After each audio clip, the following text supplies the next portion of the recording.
The void between stars was never truly empty.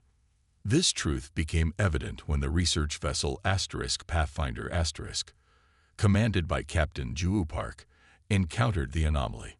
The ship had been mapping unexplored regions beyond the Cygnus Arm when sensors detected something unusual. "Captain, you need to see this," called Navigator Minho Buik from his station. His voice held an edge of wonder mixed with alarm. Captain Park moved across the bridge with practiced ease, despite the artificial gravity fluctuations that had plagued the ship for the past week. Her dark eyes narrowed as she studied the display. The anomaly appeared as a rippling distortion against the backdrop of stars, like heat waves rising from hot pavement. "Analysis?" she asked, maintaining the calm demeanor that had earned her command of humanity's most advanced deep space vessel. Science Officer Do-Yeon Kim shook his head, fingers dancing across his console. "Readings are off the charts, Captain. It's like space itself is folding. Energy signatures unlike anything in our database. Distance, 400,000 kilometers and holding steady," replied back. The bridge fell silent as the crew watched the phenomenon pulse on the main view screen. Captain Park tapped her fingers against the edge of her chair, weighing her options. The Pathfinder had been designed for situations exactly like this. First contact with the unknown. Yet caution remained paramount in deep space. "Move us closer, half impulse. Maintain distance at 100,000 kilometers once reached," she ordered finally. "Full sensor sweep. I want to know what we're looking at." The ship eased forward through the emptiness. As they approached, the anomaly became more defined. Colors that shouldn't exist in normal space, colors that human eyes had never evolved to perceive, bowled across the view screen as the ship's computers attempted to translate the visual information. "It's responding to our approach," reported Kim, voice hushed with awe. "The energy patterns are changing, becoming more organized, almost like it's breathing," whispered Communications Officer Yoon Ji-yoon. She was right, Park realized. The anomaly expanded and contracted in a rhythm that seemed disturbingly organic. Something about it triggered a primal instinct, recognition of another living thing. "Are we receiving any transmissions?" Park asked. Yoon shook her head. "All channels are clear, Captain. No incoming." She stopped mid-sentence, her hand flying to her temple. Around the bridge, other crew members made similar gestures of surprise. Captain Park felt it too, a presence in her mind, like fingers gently sifting through her thoughts. Then came the voice. It didn't arrive through her ears, but seemed to form directly within her consciousness. It was neither male nor female, neither singular nor plural, a voice of ancient authority that somehow spoke in perfect Korean yet conveyed meanings beyond any human language. "We are the collective. We have watched your kind for centuries. You should not be here. The crew froze, exchanging alarmed glances. They had trained for first contact scenarios, but nothing could prepare them for direct telepathic communication. Before Captain Park could respond, the air at the center of the bridge began to shimmer. Particles of light gathered, coalescing into a luminous form that defied complete comprehension. It appeared as a flowing, shifting entity composed of light and energy, existing partially beyond human perception. When Park tried to focus directly on it, parts seemed to disappear into dimensions she couldn't see. Security Chief Junho Lee's hand moved instinctively toward his weapon, but Park stopped him with a subtle gesture. "I am Captain Ju Park of the Earth vessel, Pathfinder *", she said aloud, unsure if speech was necessary but needing the formality of introduction. "We are explorers from Earth on a peaceful mission of discovery." The being's form rippled, expanding slightly as if considering her words. "We know what you are. We have observed your planet since your kind first looked to the stars with curiosity. Your presence this far from your world was unexpected. Captain Park straightened her shoulders, stepping forward. "Why shouldn't we be here?" she asked, maintaining remarkable composure despite the extraordinary situation. The luminous being pulsed, its colors shifting toward deeper blues and violets. Asterisk, your species adapts in ways that disturb the cosmic balance, asterisk, it communicated. Asterisk, you survive what should destroy you.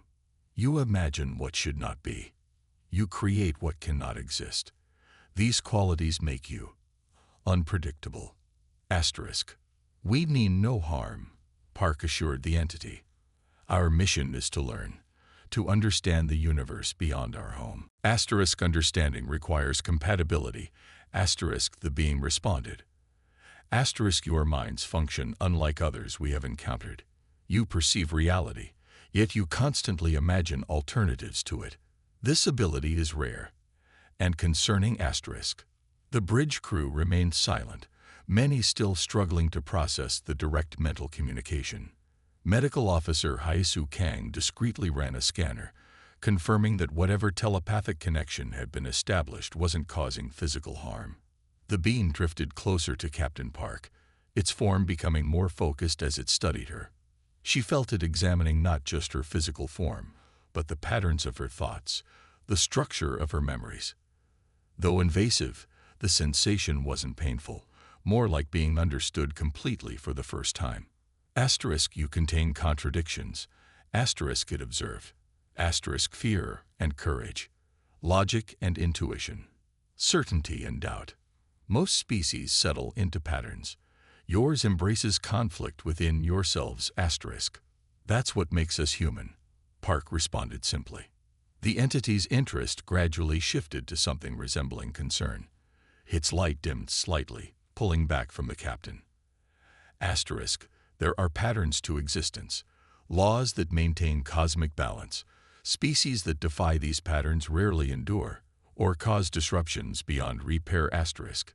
Captain Park felt a chill at these words. Are you threatening us? Asterisk, no. Warning you. There are older things in the void between stars. Things that notice disruptions. Your continued expansion will draw attention. Asterisk. The beam's form began to fade around the edges, becoming less substantial. Asterisk, return to your world.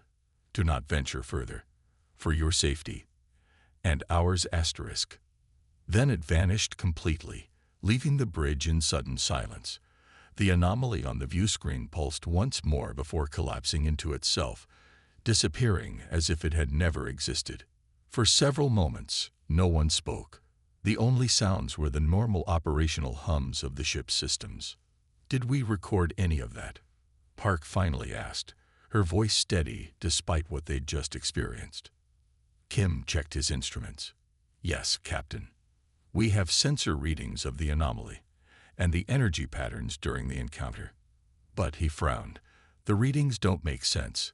They show energy operating according to physical laws that contradict our understanding of reality. Park nodded slowly. Compile a complete report. I want all data and personal accounts documented before we transmit to Earth Command. She moved to the main view screen, staring at the now empty space where the anomaly had been. The entity's warning echoed in her mind, but alongside it grew a familiar human response: curiosity. Plot a course to the nearest system, she ordered. This was just first contact.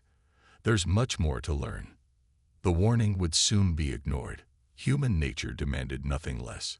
15 years had passed since the Pathfinder's encounter with the collective. Humanity, true to its nature, had not heeded the warning. Instead, people had pushed farther into space, establishing colonies and outposts across 12 star systems. The official report of the encounter sat in military databases, classified as an interesting first contact scenario, but largely forgotten by most. Not by Dr. Minja Lee, however. The encounter had changed the course of his life. Dr. Lee stood at the observation window of his laboratory on Titan Station, watching Saturn's rings stretch across the black sky. The gas giant's beauty never failed to move him, but today his mind was elsewhere. Behind him, holographic displays showed energy patterns captured during the Pathfinder incident 15 years ago. Dr. Admiral Kang has arrived, announced his assistant. Lee turned from the window. Send him in. Admiral Sun Wukang entered the laboratory with the confidence of a man used to command. Though nearly 60, he moved with the energy of someone decades younger. His uniform bore the insignia of Earth Fleet Command, the military branch responsible for protecting human interests beyond the solar system. Dr. Lee, the Admiral nodded. Your message said this was urgent. Thank you for coming, Admiral. Lee gestured toward a small conference area. Would you like tea? I'd prefer you get to the point, Kang replied, though he took a seat at the table. My time on Titan is limited. Lee nodded and activated a display in the center of the table. The three-dimensional model of the anomaly from the Pathfinder encounter appeared, rotating slowly. For 15 years, I studied the data from Captain Park's encounter, Lee began. The readings made no sense under our traditional understanding of physics, but I finally made a breakthrough. The Admiral leaned forward slightly. Go on. Lee manipulated the display, expanding it to show complex energy patterns. They're energy beings, he explained, ancient entities that evolved beyond physical form millions of years ago. They exist primarily in higher dimensions, feeding on stellar energy. And they fear us? Admiral Kang asked skeptically. Beings that can fold space and communicate directly into our minds fear humans. Dr. Lee nodded. Not our technology or weapons. They fear something about human consciousness itself. The Admiral's expression remained dubious. Explain. Lee stood and walked to another display. The collective exists in dimensions beyond our perception. They experience reality differently than we do. He pulled up recordings from the Pathfinder *. According to the transcripts, they said we imagine what should not be. I believe they meant this literally. You're saying our imagination scares them. Kang's tone was dismissive. In a way, yes. Lee pulled up a new model showing neural patterns. Human consciousness operates differently from other species we've encountered. We can conceive of things that don't exist and hold contradictory ideas simultaneously. What if to beings that exist in higher dimensions, this ability is more than just a quirk of our psychology? The Admiral sat back. You think human imagination affects their reality somehow? Precisely. Lee nodded eagerly. The energy patterns we recorded show disturbances that correspond directly with the crew's thought patterns during the encounter. When Captain Park expressed skepticism or imagined alternatives to what the collective was telling her, it created measurable fluctuations in the entity's form. This sounds like mysticism, Doctor, not science. I thought so too, initially, Lee admitted, but the mathematics support it. In higher dimensions, the boundary between thought and reality may be more permeable than in our three-dimensional existence. Kang stood and walked to the window, looking out at Saturn. Even if you're right, what's the urgency? This encounter happened 15 years ago. We've expanded to 12 systems without seeing these beings again. Lee's expression darkened. Because they're watching us, Admiral, and they're not alone. He activated another display, showing recent anomalous readings from colonial outposts. These energy signatures match what we recorded during the Pathfinder incident, but they're appearing with increasing frequency across human space. Why wasn't I informed of this? The patterns are subtle. Most monitoring stations classify them as background radiation or sensor glitches. I only recognize them because I've spent 15 years studying the original event. The Admiral turned back to Lee. What exactly are you suggesting, Doctor? The collective warned us not to venture further into space. We ignored them. Now they're observing our colonies, studying our expansion. Lee met the Admiral's gaze. I believe they're assessing the threat we pose. To what end? I don't know, Lee admitted, but beings that have existed for millions of years don't issue warnings lightly. The Admiral was silent for a long moment. I'll need all your data, and I want regular updates on any new occurrences of these energy patterns. There's one more thing, Admiral. Lee hesitated. I've been developing technology that might help us understand these beings better, perhaps even communicate with them on their terms. What kind of technology? A neural interface that could potentially allow a human mind to perceive higher dimensions. Lee pulled up schematics on the display. It's theoretical, but based on the data from the encounter, I believe it's possible. Kang studied the design. This looks dangerous. It would be, Lee acknowledged, which is why I haven't proceeded past simulation stage. I need resources and authorization. The Admiral's expression was unreadable. I'll consider it. In the meantime, continue your analysis. If these beings are watching us, we need to know why. After the Admiral left, Lee returned to the window. As he gazed at Saturn's rings, he couldn't shake the feeling that humanity was being observed by ancient eyes, measuring and judging from dimensions beyond perception. Across the solar system, in a nondescript building on Mars, Security Director Hyejin Choi sat at her desk reviewing personnel files. The room was Spartan, containing only her desk, a few chairs, and a wall of screens displaying security feeds from human settlements across multiple star systems. Choi had been a junior officer when the Pathfinder incident occurred. Unlike most, she had taken the warning seriously. When her concerns were dismissed by superior officers, she had quietly begun assembling resources and personnel for what she termed a Special Defense Initiative. A knock at her door interrupted her work. "Enter," she called.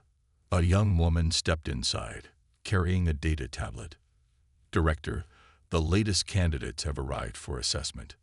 Choi nodded. "Thank you, Jin. I'll be there shortly." When the aide left, Choi stood and moved to a secure terminal. She entered a complex series of codes, bringing up a classified file, the complete, unredacted report of the Pathfinder encounter. She had read it hundreds of times, searching for insights others had missed. The beam's warning echoed in her mind. Return to your world. Do not venture further. For your safety. And ours, Humanity had done exactly the opposite, of course. It wasn't in human nature to retreat from the unknown. Choi closed the file and left her office, walking down a corridor to a large conference room. Inside, 20 people of various ages and backgrounds waited. Scientists, military specialists, engineers, and several individuals whose expertise was less conventional. They were the newest recruits for her initiative. She stood before them, her posture straight, her gaze assessing. "You've all been selected because you think differently," she began. "You see patterns others miss. You consider possibilities others dismiss." She activated a display showing star charts with human settlements highlighted. 15 years ago, an advanced species warned humanity to stop expanding into space. We ignored that warning. The room was silent, all eyes on her. "If these beings consider us a threat," she told her team, "then someday they'll act on that fear. My job, our job, is to be ready when they do." She looked at each recruit in turn. "Some call this paranoia. I call it preparation. Welcome to Project Sentinel." As her new team exchanged glances, Choi knew most people would consider her efforts excessive, but she had read between the lines of the Pathfinder report. The collective hadn't just issued a warning. They had revealed a fear. And in Choi's experience, fear eventually led to action. Humanity needed to be ready when it did. The attacks began subtly. At first, they were easy to dismiss as technical glitches or human error. Navigation systems would fail momentarily.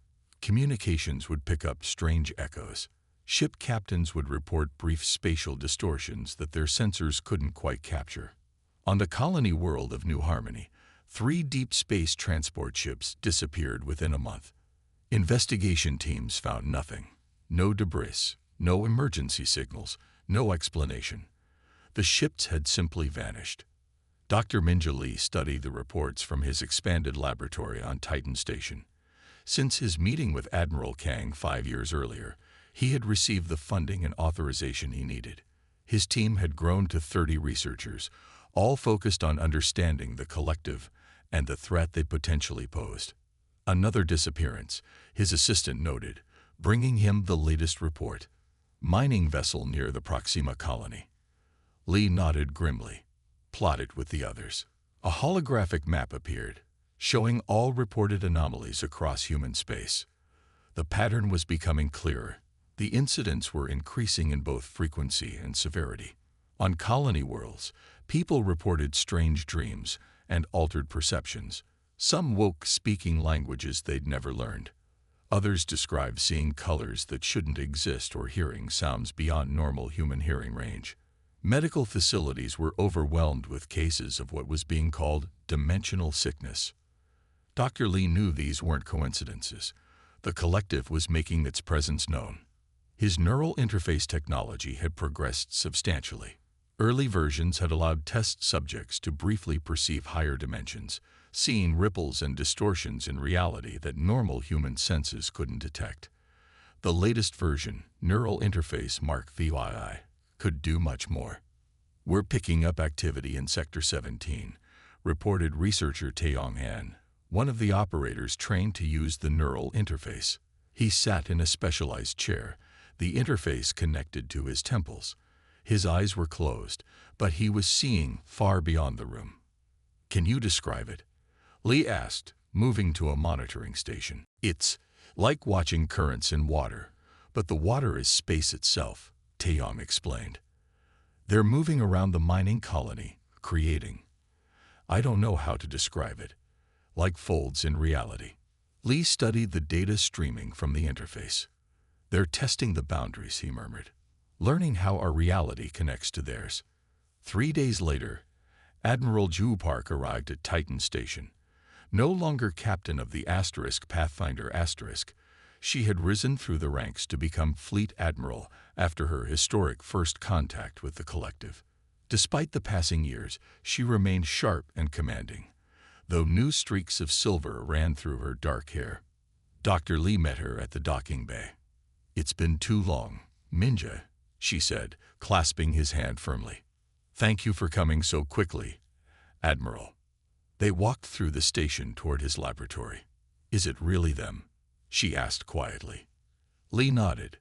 "Without question. We've been tracking their movements for months now. They're becoming less concerned with hiding their presence." In the laboratory, Lee showed her the data his team had collected. Admiral Park studied the readings carefully, her expression growing more troubled with each report. "They're testing us," she observed, looking at the pattern of incidents. "Probing our defenses, studying our responses, learning our vulnerabilities." "Exactly," Lee agreed. "The question is, why now, after 15 years of merely observing?" "Perhaps they've decided we've expanded too far," Park suggested. "Or they've determined we pose a greater threat than they initially thought." Before Lee could respond, alarms blared throughout the station. A researcher rushed into the room. "Doctor, Admiral, there's an incident at Europa colony." They hurried to the main monitoring room. The displays showed a massive distortion appearing near Europa, one of Jupiter's moons and the site of humanity's largest off-Earth settlement. Through the neural interface system, they could see what normal sensors couldn't: a massive dimensional rift opening directly above the main colony dome. The rift pulsed with the same colors that Park remembered from the Pathfinder encounter, but with an intensity that suggested something very different from mere communication. "Get me a direct line to Europa colony," Park ordered. No response from any channels, the communications officer reported. "We're receiving automated distress signals only." They watched helplessly as the rift expanded. Even from the distance of Titan, the neural interface operators could sense what was happening. Space itself was being torn open, creating a doorway between dimensions. The colony was being pulled into a realm where humans couldn't survive. It lasted only minutes. When the rift finally closed, Europa colony was simply gone. 12,000 lives lost in what would later be called the Europa catastrophe. In the shocked silence that followed, Admiral Park turned to Dr. Lee. "This was no test," she said quietly. "This was a declaration. The Europa catastrophe changed everything. What had been a secret research program became humanity's top priority overnight. Military resources were redirected. Scientific facilities across human space focused on understanding and combating the dimensional threat. Working alongside Security Director Haijin Choi's Sentinel project, Dr. Lee's team developed the first prototype weapons that could potentially affect higher dimensions. Based on the neural interface technology, these devices could project energy into the same planes where the collective existed. But Lee's true breakthrough came 3 months after Europa. He stood before Admiral Park and Director Choi in a secure briefing room, his expression both excited and apprehensive. "We've discovered something remarkable," he began. "The neural interface doesn't just allow us to perceive higher dimensions, it can allow our consciousness to enter them." "What exactly are you saying?" Choi asked, leaning forward. "Our minds can enter their dimension," he explained, "and once there, we can affect their reality." Park's eyes widened. "How is that possible?" "Remember what the collective said during first contact, that humans imagine what should not be." Lee activated a display showing brain activity during interface sessions. When our operators use the interface, their imagination, their ability to conceptualize things that don't exist in our reality, creates ripples in the higher dimensions. With the right training, these ripples can become more substantial. "You're talking about weaponizing human imagination," Choi said. Lee nodded. "In a manner of speaking, yes." "Have you tested this?" Park asked. "In controlled conditions. We discovered it by accident when one of our operators, while connected to the interface, had a particularly vivid daydream. The energy readings in the higher dimensions spiked dramatically. When we investigated, we found evidence that the collective had reacted to it, almost as if they'd been disturbed by it." Director Choi stood and paced the room. "So we fight them with our minds? Is that what you're suggesting?" "I'm suggesting we might have found the reason they fear us," Lee replied, "and possibly our only effective defense." Within weeks, the first consciousness pilots began training. They were individuals selected for their exceptional imagination and mental resilience, artists, engineers, dreamers, and thinkers who could visualize concepts beyond normal perception. In specialized chambers designed to amplify the neural interface, these pilots learned to project their consciousness into the higher planes where the collective existed. Their first missions were simple: observe and return. But as their skills grew, so did their ability to affect the environment they entered. The war for humanity's survival was taking a form no one could have predicted: a battle of minds across dimensions, with human imagination as the most powerful weapon. The attack came without warning. One moment, the skies above 12 human colonies were clear. The next, they tore open like fabric, revealing swirling dimensional rifts that pulse with impossible colors. On New Terra, colonists watched in horror as buildings began to warp and bend, defying the laws of physics. On Proxima Station, gravity reversed itself repeatedly, sending people crashing from floor to ceiling and back again. Throughout human space, reality itself seemed to be breaking down. "This is it," Admiral Park announced to the Emergency Council gathered in Earth's Orbital Command Center. "The collective has launched a coordinated offensive." The displays around them showed feeds from affected colonies. Dimensional rifts had opened near every major human settlement, distorting reality and threatening millions of lives. Unlike the Europa catastrophe, these rifts weren't consuming the colonies immediately. They were causing chaos, disrupting the fundamental forces that made human existence possible. "They're trying to force us back," Security Director Haijin Choi observed. "Make our colonies uninhabitable without destroying them outright. Then we fight back," Park stated simply. She turned to Dr. Minjali. "Are your pilots ready?" Lee nodded, though his expression showed concern. "As ready as they can be. We have 50 consciousness pilots prepared to deploy. But Admiral, this will be their first full combat mission. We don't know." "We don't have time for doubts, Doctor," Park interrupted. "Deploy your pilots. All of them." Within hours, 50 specialized chambers were activated across 3 secure facilities. Inside each, A consciousness pilot reclined in a cradle of technology designed to amplify and protect their minds as they ventured into realms humans weren't meant to perceive. Ji-hoon Ryu was among the first to launch, a former architect with an exceptional ability to visualize complex structures. He had consistently shown the strongest results during training. As the neural interface activated, his physical body relaxed while his consciousness detached, guided by the technology into the higher dimensions where the collective existed. The transition was always disorienting. Human minds weren't designed to comprehend spaces with more than 3 dimensions. The training had taught them to translate what they experienced into terms they could understand, to perceive higher dimensional spaces as metaphors rather than trying to grasp their true nature. To Ji-hoon, the collective's realm appeared as an endless ocean of light, with currents and eddies flowing in patterns too complex to fully track. And within this ocean swam the collective themselves, vast, ancient consciousnesses that resembled luminous sea creatures made of pure energy and thought.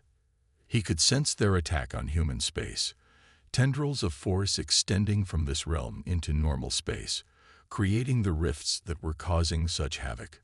Following his training, Ji-hoon focused his mind and began to construct a mental image, a geometric impossibility, a structure that could not exist by the laws of physics as humans understood them. In his mind, angles added up to more than 360 degrees.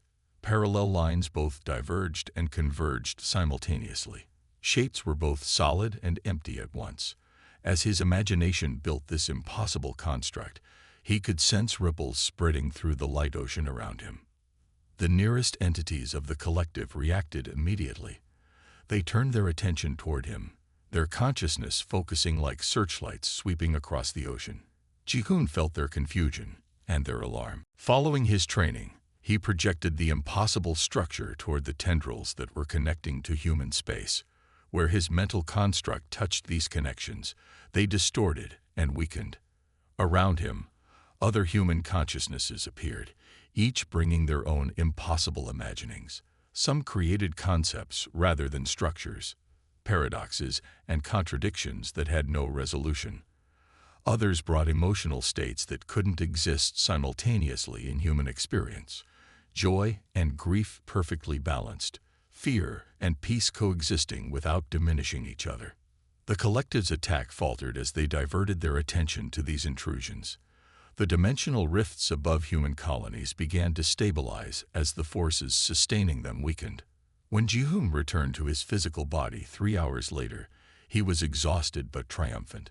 Dr. Lee was waiting by his chamber as the systems powered down. It worked, Ji-hoon reported, his voice hoarse from disuse. When I projected the impossible structures into their realm, it disrupted their attack patterns. What happened when they noticed you? Lee asked eagerly. That's the strangest part, Ji-hoon said, sitting up slowly as medical staff checked his vital signs. They can't understand us. When I imagine things that don't exist, impossible structures, paradoxical concepts, it actually disrupted their environment. It was like introducing a completely foreign element into an ecosystem. They didn't know how to process it. Similar reports came in from other pilots. Each had experienced the same fundamental reaction from the collective: confusion and disruption when faced with human imagination. In the command center, Admiral Park studied the reports with growing excitement. These consciousness pilots are more effective than we hoped, she told Choi and Lee. But we need to move beyond defense. We need to take the fight to them. Lee nodded. Based on what our pilots have mapped, there appear to be nexus points where the collective's presence is concentrated. These might be vulnerable to targeted operations. Then that's where we strike, Park decided. Prepare a coordinated mission targeting these nexus points. I want our best pilots ready in 12 hours. As Lee returned to the pilot facility, he gathered his research team. We need to refine the interface, he told them. The pilots report that their mental constructs dissipate too quickly. We need to amplify their projections, make them more substantial in the higher dimensions. Working through the night, Lee's team modified the neural interface technology. The new version included what they called an imagination amplifier, a system that could take the mental constructs created by the pilots and strengthen them, projecting them with greater force into the collective's realm. The counteroffensive began at dawn. 20 of the most skilled pilots, including Jihoon, entered the collective's realm with the enhanced interfaces. Admiral Park directed the operation from the command center, coordinating their mental attacks against the Nexus points they had identified. This time, they didn't simply disrupt the collective's attacks on human space. They brought human imagination directly to the heart of the cosmic being's realm. The pilots projected not just impossible structures, but entire impossible realities. Worlds where cause followed effect, where entropy decreased naturally, where contradictions could exist as fundamental truths. The effect was immediate and dramatic. The light ocean, as Jihoon perceived it, began to churn and distort. The entities of the collective recoiled in what could only be described as confusion and alarm. For billions of years, they had existed in a reality governed by immutable laws. Even across multiple dimensions, certain principles had remained constant. Humans were introducing impossibilities, concepts and constructs that violated fundamental principles of their existence. When the pilots returned, they brought back readings that showed the collective withdrawing from human space. The dimensional rifts closed, and the attacks ceased. In the debriefing room, Dr. Lee looked at his exhausted but triumphant team. "Now we understand what the collective truly fears," he told them, his voice quiet with the weight of discovery. "Imagination. That's what they fear. We can imagine what isn't real and somehow make it manifest in their realm." "But why would they fear that?" asked a young pilot. "Because to them, it's like a virus," Jihoon answered, understanding dawning in his eyes. "Their reality has rules, constants that have never been challenged. Our ability to conceive of alternatives, to imagine different rules or no rules at all. It's like introducing chaos into a perfectly ordered system." Dr. Lee nodded. "And chaos, to beings that have existed in cosmic harmony for millions of years, is the ultimate threat." As they spoke, across the vast distances of space, the collective was already gathering its forces. The first counterattack had been repelled, but the threat remained. The war was far from over. The fleet assembled at the edge of the Cygnus Arm, a formation more impressive than any humanity had previously mustered. 27 ships, from massive carriers to agile scouts, gathered around the flagship Horizon *. Each vessel had been retrofitted with Dr. Lee's amplifiers, powerful devices that could project human consciousness into higher dimensions. Admiral Jiwoo Park stood on the bridge of the Horizon *, studying the tactical display. 15 years had passed since her first encounter with the collective aboard the Pathfinder *. Now she commanded humanity's response to their threat. "All ships report ready, Admiral," announced her first officer. Park nodded. "Begin the approach. Standard formation." The fleet moved forward, toward a region of space that appeared empty to conventional sensors. But the specialized equipment aboard each ship detected what normal eyes could not: a massive dimensional nexus where the collective's presence was strongest. It appeared as a swirling distortion, like a whirlpool in the fabric of space itself. Aboard each ship, consciousness pilots prepared for deployment. On the Horizon *, Jihoon Ryu led a team of 12 pilots, the most experienced and mentally resilient humans ever to venture into the collective's realm. "Remember your training," he told his team as they settled into their chambers. "What we imagine becomes real there.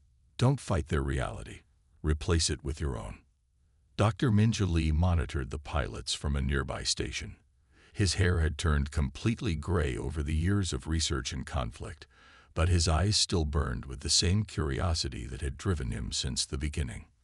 "The Nexus is active," he reported to Admiral Park. "Energy readings suggest significant collective presence." "Are they aware of us?" Park asked. "They must be, but they're not reacting yet." Park moved to the communications station. Open a channel across all wavelengths, including the dimensional frequencies Dr. Lee identified. She took a deep breath, then spoke with the same calm authority she had shown 15 years earlier. This is Admiral Ju Park of Earth Fleet. We wish to communicate directly with the collective. For several minutes, there was no response. Then, suddenly, every screen on the bridge flickered with strange symbols that shifted and changed too quickly to read. "They're responding," Lee said excitedly, "but not in a way we can understand." Park turned to him. "Deploy the pilots." Now, throughout the fleet, consciousness pilots entered the interface chambers. As the systems activated, their minds detached from their physical bodies and entered the higher dimensions where the collective existed. Ji-hoon was the first to make contact. In the collective's realm, he perceived the Nexus as a vast, swirling vortex of light and energy, with countless entities moving within it. Unlike previous encounters, where the collective had seemed disorganized in their response, now they moved with purpose and coordination. "They're ready for us," he communicated back to the fleet. "They've adapted to our presence." As the other pilots joined him, they began implementing their strategy. Each human mind projected a different impossible concept or structure, paradoxes, contradictions, realities that defied the laws of physics. Where previously these projections had caused chaos in the collective's realm, now the entities seemed more resistant. "They're learning," Ji-hoon reported, "adapting to our imagination." Aboard the Horizon Asterisk, Lee watched the readings with growing concern. "The amplifiers aren't having the same effect," he told Park. "The collective has developed some kind of mental shielding." Park's expression hardened. "Increase power to the amplifiers. All pilots, coordinate your projections." In the higher dimension, the human consciousnesses gathered together, combining their imaginative efforts. Rather than separate impossible concepts, they began to weave a single, unified vision, a reality that contradicted everything the collective understood about existence. The effect was immediate. The vortex of light began to distort and fracture. The entities within scattered, their movements chaotic once more. But then something unexpected happened. From the center of the vortex emerged a presence unlike any they had encountered before, a consciousness so vast and ancient that it appeared to the pilots as a galaxy of thought, stars, and nebula forming patterns of incomprehensible complexity. Ji-hoon felt its attention focus on him and the other human minds. Unlike the confusion or alarm they had sensed from other entities, this presence radiated something closer to curiosity. Enough. It communicated, the thought echoing through all human minds simultaneously, both in the higher dimension and aboard the ships. The battle ceased. The collective entities withdrew, creating space around the ancient presence and the human consciousnesses. You are persistent, the entity observed. Who warned you to remain in your corner of existence, yet you spread across the stars, bringing your dangerous minds with you. Through the neural interface, Admiral Park responded directly. "We have the right to exist, to explore, to grow. Your attacks gave us no choice but to defend ourselves." Defense. The entity's thought carried something like amusement. That what you believe this was. In the higher dimension, the entity expanded its consciousness, showing the humans glimpses of its true nature. Images and concepts flooded their minds: the birth of stars, the death of galaxies, the patient observation of countless species rising and falling across billions of years. We have existed since the early universe. It communicated.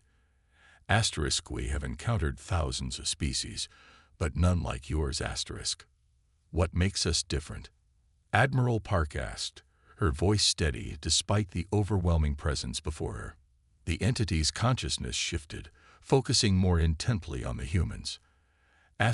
All beings perceive reality. Many interpret it. Only humans imagine beyond it. Your minds can conceive what does not and cannot exist, then force reality to accommodate these impossibilities. Through the connection, the humans felt the entity's mixture of fascination and concern. Asterisk in the lower dimensions where you primarily exist, this ability is merely creative. But as you project your consciousness into higher dimensions, your imagination becomes transformative. Asterisk. The entity showed them visions of human thought affecting the fabric of higher dimensions, ripples spreading outward, changing the fundamental nature of space itself. Asterisk. This power makes you dangerous beyond measure. You reshape reality through belief and will alone. Asterisk. Dr. Lee, connected through the ship's systems, finally understood. That's why you fear us, he said. Our imagination doesn't just disrupt your existence, it can rewrite the laws that govern it. Asterisk yes, asterisk the entity acknowledged. Asterisk for billions of years, reality has followed certain patterns, certain laws. Your minds introduce chaos into this order. You can conceive of alternatives to what is, and in higher dimensions, conception and creation are not so distant from each other. Asterisk. Admiral Park considered this. We don't wish to destroy your existence or alter the fundamental laws of reality. We only want to explore, to learn, to grow. Asterisk, yet you cannot help changing what you touch. Asterisk, the entity responded. Asterisk, it is your nature. Asterisk. For several moments, there was silence as both sides considered their position. Then the ancient entity's consciousness shifted again. Asterisk, perhaps there is a way forward that serves both our interests. Asterisk. The entity proposed a treaty. The collective would recognize humanity's right to explore and expand through normal space, while humans would respect designated regions where the collective's presence was strongest and most vulnerable to human imagination. Admiral Park consulted with her officers and the consciousness pilots. After careful consideration, she agreed to the terms. Asterisk. Then it is settled. Asterisk, the ancient entity declared. Asterisk, we will maintain our distance from your kind, and you will respect our boundaries. Perhaps in time, we may find ways to learn from each other without threat of destruction. Asterisk. The pilots returned to their bodies, and the fleet began its journey home. The dimensional nexus closed behind them, returning to normal space, or what human senses perceived as normal space. In the following years, humanity continued its exploration of the galaxy, mapping the regions designated as collective territory and carefully avoiding them. Ships that passed near these boundaries reported strange lights and feelings of being watched, but no further hostilities occurred. Dr. Lee continued his research, developing more refined versions of the neural interface that allowed limited communication with the collective. These exchanges were always careful, monitored by both sides to prevent unintentional reality disruption. Admiral Park eventually retired from active service, but remained an advisor on collective affairs. In her memoirs, she wrote, "Our greatest strength turned out to be something we took for granted. Our ability to imagine what does not exist. It makes us artists and dreamers, scientists and explorers. And now we know it makes us shapers of reality itself." Throughout the cosmos, the collective maintained a respectful distance from human vessels. Among the ancient energy beings, stories spread about the curious species from Earth, physically fragile, technologically young, but possessing minds that could bend reality through sheer imagination. When other cosmic entities encountered the collective, they were warned about the strange bipedal creatures expanding from a small blue planet. Avoid their minds, the collective would caution. They dream of impossibilities, and in their dreams, they reshape what is real. And so humanity continued its journey among the stars, carrying with them a power they were only beginning to understand, the ability to imagine beyond the boundaries of reality itself. The end.